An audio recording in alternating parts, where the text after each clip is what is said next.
കൊള്ളാം. ഓടി വന്ന് ജീവൻ രക്ഷിച്ചതിന് പകരമായിട്ട് ഇപ്പോ ഇവൻ ഇവിടുന്ന് പോണം. അതെ, മലയാളത്തിൽ നന്ദി എന്നൊരു വാക്കുണ്ട്. ഇംഗ്ലീഷിൽ ഏകദേശം അങ്ങനെയൊക്കെ തന്നെ പറയും. അത് വേണം മനുഷ്യനായ. നീ ഇപ്പൊ അങ്ങനെ ഇംഗ്ലീഷ് ആവണ്ട. പിന്നെ ഞാൻ പറഞ്ഞ കൃഷ്ണന്റെ നന്മയ്ക്കാ. ആ കൊണ്ടെത്താ നീ ജയിലിൽ പോകേണ്ടി വരും. നീയാണല്ലോ അവനെ തലയിൽ പൊളിച്ചത്. അല്ല ഞാനോ? അത് സംശയമാണോ? ഇതാ പറയുന്നത്. അടുത്താണ് ഞാൻ പിന്നെ അവന് കണ്ണുമൂക്കും കാണുകയില്ല. ഇനിയിപ്പൊ അവൻ രക്ഷപ്പെട്ടാലും അവന്മാർ ഭാരം ചോദിക്കാതിരിക്കില്ല. നിന്നെ മാത്രാണോ ഞങ്ങളെ അവന്മാർ വെച്ചേക്കോ? പകരം ചോദിക്കാൻ വന്നാലേ എന്റെ ശവം വീണട്ടെ നിങ്ങളുടെ മേത്തൊരുന്നുള്ള മണ്ണ് വീഴും. അതാ അതിന്റെ ശരി. അത്രയ്ക്ക് പേടിയാണെങ്കിലേ എവിടെങ്കിലും കയറി അടച്ചുപൂട്ടിയിരുന്നു. കൃഷ്ണൻ എങ്ങോട്ടും പോണില്ല. നീയും അമ്മ ഇവിടെ കാലെടുത്ത് വെച്ച പിന്നെ ഇവിടെ ഈ ഗതിയൊക്കെ ഉണ്ടായത്. അതൊന്നും ആരും മറക്കരുത്. എടി, അതുകൊണ്ട് തന്നെ ഞാനീ പറയുന്നേ, കൃഷ്ണ ഒന്നും സംഭവിക്കാതിരിക്കാൻ കൊറേ കാലം ഒന്ന് മാറി നിന്ന് ഈ പുക്കാറൊക്കെ ഒതുങ്ങി കഴിയുമ്പോ തിരിച്ചു പോരുകയൊക്കെ ചെയ്യാമല്ലോ. ഞാനിപ്പോ ഏസയെ കണ്ടിട്ട് വരിക. പാട്ടിക്കാട് ഗുണ്ടായ മണിയപ്പൻ മോളിൽ നിന്നെങ്ങാനും വിളി വന്ന ഉടയമ്പരാന് പോലും നമ്മളെ സഹായിക്കാൻ പറ്റുകയില്ല. ശത്രുക്കളാണ് തക്കം പാത്ത് നിൽക്കുക നമ്മുടെ നാശം കാണാൻ. ശരിയാമ്മ, ഞാൻ ഇവിടുന്ന് മാറുന്നതാ നല്ലത്. പോലീസും ഗുണ്ടകളും അടിയും വഴക്കും എന്നൊക്കെ പറയുമ്പോ കച്ചവടത്തെ തന്നെ ബാധിച്ചു എന്ന് വരും. അച്ഛൻ ആദ്യം പറഞ്ഞപ്പോ ഒരു വിഷമം തോന്നി. അതാ മടി കാണിച്ചത്.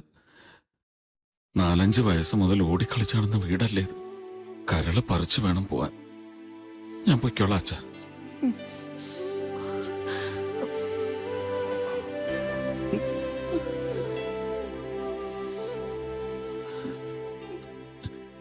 എനിക്കറിയാടാ, ഞാൻ പോകുന്നതില് നിനക്ക് വല്ലാത്ത വിഷമമുണ്ടെന്ന്.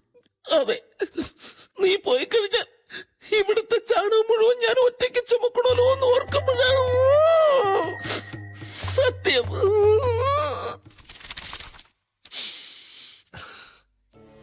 ഇതവന് കൊടുത്തേക്കാം. 5000 രൂപയുണ്ട്. കൂടുതലാ സാരയില്ല. 5000 കുലുവ. അവന്റെ 10 ദിവസത്തെ കൂലി തികച്ചുണ്ടോ ഇത്? ഓ, ഇനിയൊന്നും ഇല്ല. അവരിക്കട്ടെ 5010. എടി, അവന് 3-4 വയസ്സുള്ളപ്പോഴേ തെണ്ടി തിരിഞ്ഞ് തള്ളയുടെ കൈയും പിടിച്ച് ഇവിടെ വലിഞ്ഞേറി വന്നപ്പോഴേ നീ ഒറ്റ ഒരുത്ത് കാരണം ഇവിടെ കയറ്റി താമസിപ്പിച്ചത്. അന്ന് പോലെ അത് കിടന്ന് തീറ്റ കിടപ്പ് ഇവിടെ ആയിരുന്നില്ലേ? ചുമ്മാ നടക്കോടി ഇത്. 2 വർഷം കഴിഞ്ഞ് അവന്റെ തള്ള എത്തപ്പോ കുഴിച്ചിടാൻ ചെലവായ കാശ് ഇതൊക്കെ ഏത് കണക്കിലാ പെടുത്തണ്ടേ? കളിച്ചു നടക്കേണ്ട പ്രായത്തിൽ ചാണകക്കൊട്ടയും ചുമന്ന് ഈ വീടിന് വേണ്ടി കഷ്ടപ്പെട്ടവനവൻ. നീതി കാക്കുന്ന ഭൂതം പോലെ നിങ്ങൾ ഇതൊക്കെ വെച്ച് പൂട്ടിയിരുന്നു. അനാഥ ചെക്കന എത്ര ജന്മം എടുത്താലും ശാപം തീരില്ല. ശപിക്കാൻ മാത്രം ഞാൻ എന്ത് തെറ്റാ ചെയ്തേ?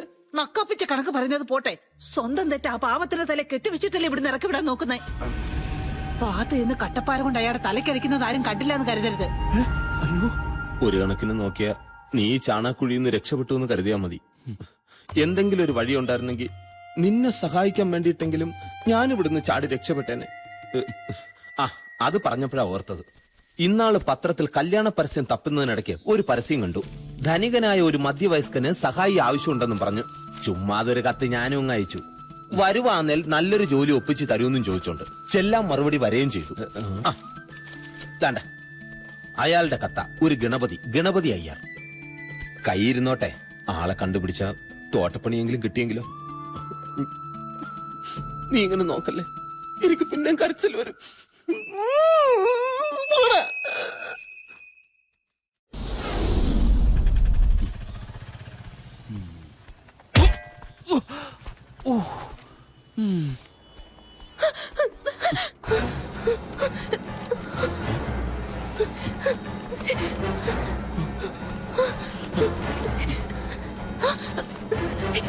പ്ലീസ് എന്നെ രക്ഷിക്കണം. ഇത് തട്ടിയെടുക്കാൻ വേണ്ടിട്ട് കുറെ പേര് എന്റെ പിന്നാലെ വരുന്നുണ്ട്. സോ പ്ലീസ് ഒരു മിനിറ്റ് വെച്ചാൽ മതി. പിടിച്ചു പറിക്കാൻ പോയി കഴിഞ്ഞാൽ വന്ന് വാങ്ങിച്ചോളാം. Okay?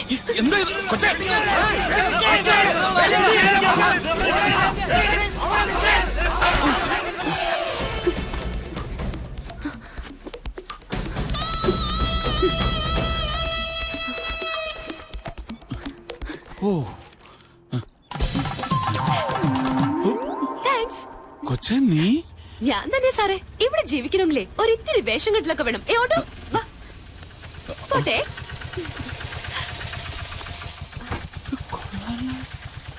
By. See you. Bye.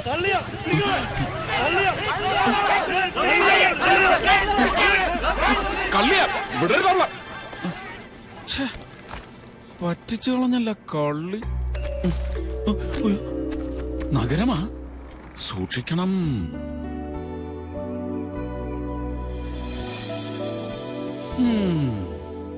ഇത് വീടൊന്നുമല്ല, കൊട്ടാരം. ആരാ? ഞാനാ. ഞാനോ? ആ, ഇവിടുത്തെ സാറ് കത്തയച്ചിട്ട് വന്നതാ. നമസ്കാരം. കത്തവിടെ? കത്തിനായിരുന്നു.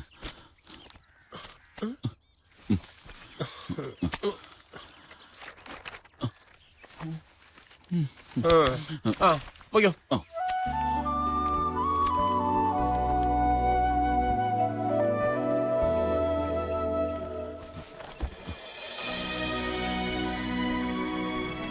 യെസ്. വരാൻ പറഞ്ഞ് കത്തയച്ചിരുന്നു. എന്താ പേര്? ഉൽപ്പലാക്ഷ മാർക്കണ്ഡേയൻ. പാലക്കാട് അല്ലേ? അതെ. ഏതുവരെ പഠിച്ചു? 5ാം ക്ലാസ്. ആഹാ. വലിയ പഠിപ്പിനൊക്കെ പോയാ ഭയങ്കര പ്രശ്ന. അതുകൊണ്ട് വീട്ടിലെ കാര്യങ്ങൾ നോക്കി നിന്നാ മതിയെന്ന് അച്ഛൻ പറഞ്ഞു. അച്ഛൻ എന്ന് പറയുമ്പോ വളർത്തച്ഛൻ. ഓ, എന്തൊക്കെ പണി അറിയാം? ഇന്നതൊന്നൊന്നുമില്ല, എന്തും ചെയ്യും. എനിക്ക് വേണ്ടത് ഓൾ ഇൻ ഓൾ ആയിട്ട് ഒരാളെയാ. അത്യാവശ്യം ബാങ്കിൽ പോക്ക്, എന്റെ കാര്യങ്ങളൊക്കെ നോക്കുക. സമ്മതാണോ? സമ്മത. ആഹാരം സമയാസമയങ്ങളിൽ ഹോട്ടലുകാർ ഇവിടെ എത്തിക്കും. വെജിറ്റേറിയൻ മാത്രമേ ഉണ്ടാവൂ.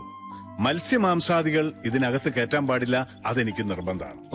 രാവിലെ ഒരു സ്ത്രീ വന്ന് വീട് മുഴുവൻ വൃത്തിയാക്കും. പിന്നെ ഒരു വിസിറ്റർ എന്ന് പറയാൻ ഡോക്ടർ കോശി, അയാൾ എന്റെ പേഴ്സണൽ ഡോക്ടറാണ്. അത്രേ ഉള്ളൂ. അല്ല, എന്താ പേര് പറഞ്ഞേ? മാർക്കണ്ഡേയൻ. നിങ്ങൾ എന്താ ശമ്പളം പ്രതീക്ഷിക്കുന്നേ? ഒരു മാസം 15 രൂപയായാലോ? എടോ, 15,000 രൂപ തുടക്കത്തിൽ അത്രേ തരാൻ പറ്റുള്ളൂ. പിന്നെ തന്റെ പെർഫോമൻസ് കണ്ടിട്ട് എന്താന്നാ വെച്ചാ കൂട്ടിത്തരാം. മതി. All right. ആ, കിടപ്പ് ഉറക്കമൊക്കെ മോളത്തെ മുറിയില്. AC കേടായി കിടക്കുക, 2 ദിവസത്തിനോട് നന്നാക്കി തരാം. പിന്നെ AC ശരിയായി വന്നാൽ ജനലിന്റെ കുറ്റിയൊന്നും ഇടാൻ മറക്കരുത്. അതെനിക്കറിയാം. AC ഇട്ട് വാതിലും ജനലും തുറന്നിട്ടാ തണുത്ത് വിറങ്ങലിച്ച് ആള് വടിയായി പോവും. അതെനിക്കറിയാം. ഉള്ള സൗകര്യത്തിലൊക്കെ അഡ്ജസ്റ്റ് ചെയ്തോണം. എന്താ പിന്നെ ഇപ്പൊ തന്നെ ചാർജ് എടുത്തു.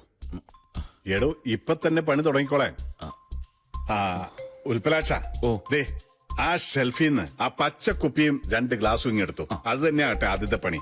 ചെല ആ പച്ചക്കുപ്പി ആ താഴെ ഇരിക്കണത്.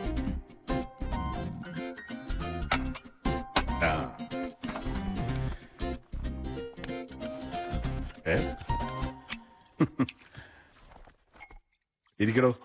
ഞാനിവിടെ നിന്നോളാം. എടോ, ഇരിക്കാൻ. വെള്ളം ഒഴിക്കണോ? വെള്ളം ഒഴിക്കണോ? എടോ, ഞാൻ വെള്ളം ഒഴിക്കാറില്ല, തനിക്ക് വെള്ളം ഒഴിക്കണോന്ന്. ഞാൻ കഴിക്കാറില്ല. കഴിക്കാറില്ലെന്നോ? കൊള്ളാലോ. എന്നാ പിന്നെ ഇന്നായിക്കോട്ടെ തുടക്കം. ഇനി കുറെ കാലം നമ്മൾ ഒരുമിച്ച് ജീവിക്കാനുള്ള അല്ലേ, അതിന്റെ സന്തോഷത്തിന്. എന്നാ പിടി. എടാ, പിടിക്കാൻ. ചിയേഴ്സ്. ചിയേഴ്സ്.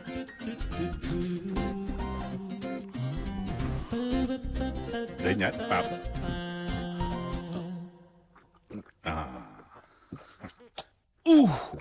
ഒരു കത്തലുണ്ടല്ലേ? അതെയാട്ടാ. വീണുപോയ സാറെന്നെ വൈകടിയരുത്. എന്തോന്ന്? കൈവെടിയരുത്. എവിടെങ്കിലും എടുത്തു പിടിച്ച് കിടത്തിയേക്കണം. ഒന്നും സംഭവിക്കില്ലടോ, ഇത് വിദേശിയാ. ആണോ? എന്നാ ഇങ്ങത്താ. എന്നാ പിടിപ്പിച്ചോ, കത്തി അങ്ങ് കയറട്ടെ.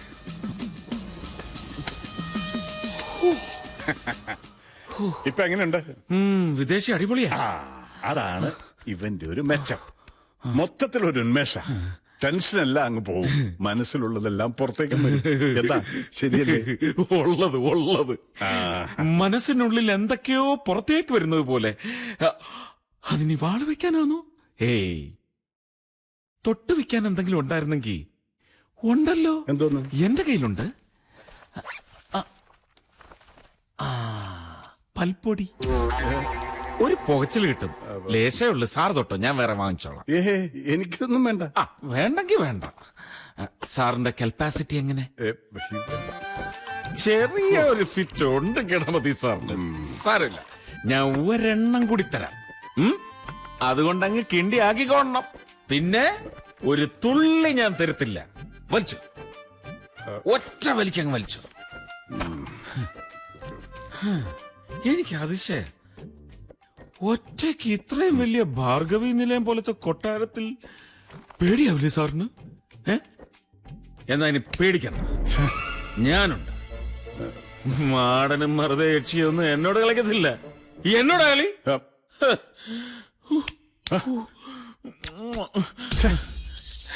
എന്റെ പൊന്ന് സാറേ, സാറിന്റെ കൂടെ ഇവിടെ ജോലി ചെയ്യാന്ന് പറഞ്ഞ എനിക്ക് സ്വപ്നം കാണുന്ന പോലുണ്ട്. സ്വപ്നല്ല, ഇത് യാഥാർത്ഥ്യം മാർക്കണ്ടേയാ. മാർക്കണ്ടേയനോ? ആ. അവനങ്ങ് ചാണകക്കുഴിയില്ലല്ലേ? അവന് സാറിന് അറിയോ? സാറിനെ ഞാൻ പറ്റിച്ച്.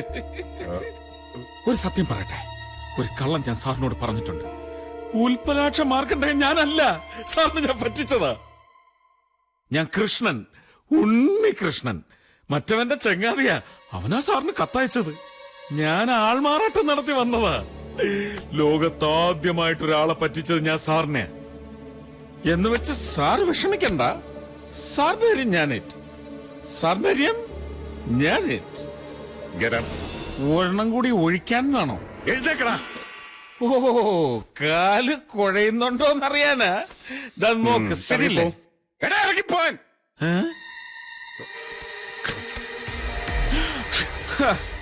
കളിത്തോക്ക് കാണിച്ച് തമാസാക്കല്ലേ?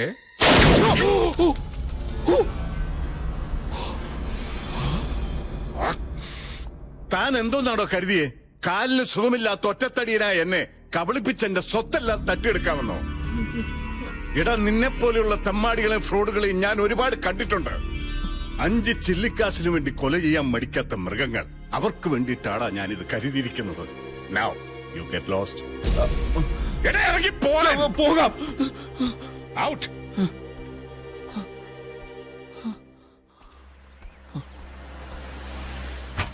ഒന്ന് നിന്നേ.